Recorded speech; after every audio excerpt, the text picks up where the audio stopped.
ఈ bracelets Meesho review ఇద్దామని అయితే ఆర్డర్ చేసుకున్నాను. ప్యాకింగ్ అయితే బాగానే వచ్చింది. చిన్న బుడ్డి బాక్స్ లో అయితే ఇచ్చినాడు. ఇదైతే కాంబో ప్యాక్ 3 వస్తాయి ఒక దాంట్లో. 3 షేప్స్ తో కూడిన ఉంది. ఈ బ్రాస్లెట్స్ అయితే ఒక్కొక్కటి ఒక్కొక్క షేప్ అయితే ఉన్నది. ఫస్ట్ వన్ అయితే రౌండ్ షేప్ సర్కిల్స్ స్టోన్స్ అయితే వచ్చున్నాయి. ఆ సర్కిల్స్ కి ఆ స్టోన్స్ అంత క్వాలిటీ లేదు. ఇది బ్యాక్ అయితే ఇట్లా చేయను, జస్ట్ ఒక వేడి నీళ్ళు ఒక్క చుక్కబడంగానే అప్పుడే కలర్ అయితే పోతుంది. సెకండ్ వన్ అయితే ఇట్లా హార్ట్ సింబల్స్ అయితే వచ్చింది.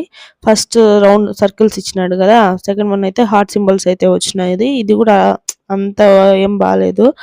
సేమ్ క్వాలిటీ, 3 ఒకే క్వాలిటీలో అయితే ఉన్నాయి. ఇంకా బ్యాక్ ఇది కూడా సేమ్ చైన్. థర్డ్ వన్ అయితే ఇలా స్క్వేర్స్ రాంబస్ షేప్ లాగా అయితే ఇచ్చినాడు. ఇదైతే అస్సలు బాగాలేదు. హార్ట్ సింబల్ ది రౌండ్ దాన్ని కొంచెం లుక్ అనిపించింది. ఇదైతే నాకైతే అస్సలు నచ్చలేదు. క్వాలిటీ అస్సలు బాగాలేదు. ఈ కాస్ట్ కి ఈ క్వాలిటీ అంటే నేనైతే నో అనే చెప్తాను. అంత వర్త్ అయితే కాదు పెట్టిన కాస్ట్ కి. నేనైతే రిటర్న్ పెట్టేసాను.